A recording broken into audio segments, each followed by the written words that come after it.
So the Trump administration is getting a $170 billion funding surge for ICE and Border Patrol. That's going to go through 2029.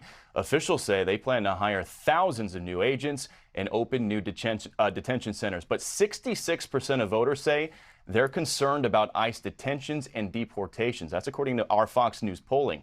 For more on this, we're going to bring in former acting ICE Director Jonathan Fahey. Jonathan, always great to see you and talk about this subject with you. I want to talk about that polling, call for number 3 here. So obviously Trump ran on the border, fixing the border. The border's closed now, barely anybody's crossing, but a majority of Americans apparently disapprove of his handling of immigration. There's obviously been controversy about getting illegal immigrants out of the country and ICE and Border Patrol operations. There's been pushback all over the place. How do you read into that polling there? And should there be alarm bells going off for the Trump administration ahead of the midterms next year?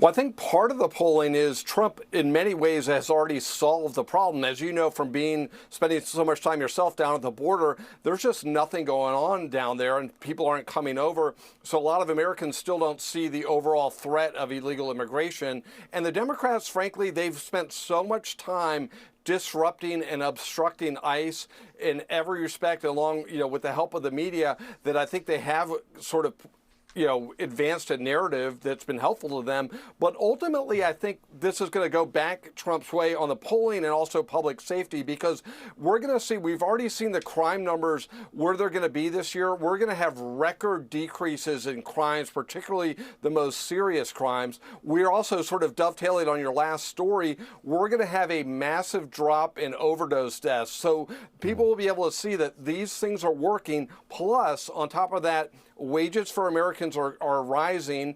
Jobs are going to American workers. So all these things, once they all come together, people will see that President Trump's policies really do benefit Americans. And the Democrats' narrative, they always put illegal aliens ahead of public safety, ahead of American citizens. But I do think they've spent so much, the Democrats have spent so much time on the disruption. But I think when the numbers come in, next year settles in, I think it'll be a lot calmer. People will just be moving out more smoothly, and quality of life in America will get better. And to your point, Democrats have been resisting ICE operations pretty much at every turn. And Governor Tim Walz of Minnesota, no stranger to that. Take a listen to what he said here, essentially saying that ICE raids in Minnesota are potentially white supremacy. Take a listen. This is what happens when your own federal government wages war against you. This is what happens when they target communities for their own benefit. This is what happens when they scapegoat. And this is what happens when they no longer hide the idea of white supremacy, when you hear the Vice President of the United States talk about now white people won't have to apologize for being white. I would not put it past this administration to target midnight mass services amongst folks going to worship, because that's who they are. Jonathan, what do you think the American public thinks when they hear sound bites like that?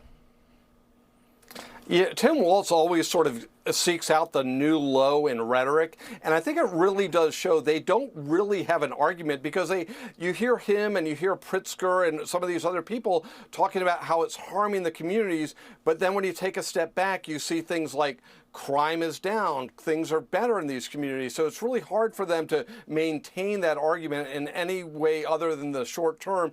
But it really just, we've seen Tim Walz, remember, I think it was last May at a commencement speech, no less, he was calling ICE agents Nazis, but again, if you had a serious argument, you'd make it. If you don't, you call people names, and that's what Tim Walz is doing, because there's really no defense of the Democrats' position of basically mass amnesty for all the people Joe Biden brought in here illegally. It's interesting, Donald Trump, they are offering $3,000 for people to leave voluntarily.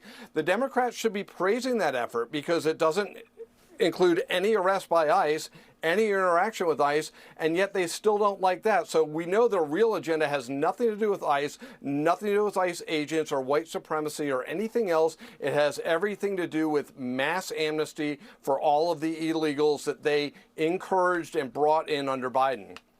Well, 2026 is certainly setting up to be a heated year on this topic, because as we mentioned off the top, ICE is getting a whole lot of money. They say they're hiring another 10,000 officers. That's going to more than double their rank and file. So there's going to be a lot more operations out there, and probably a lot more ticked off Democrats. Jonathan Fahey, great to see you, and Merry Christmas to you.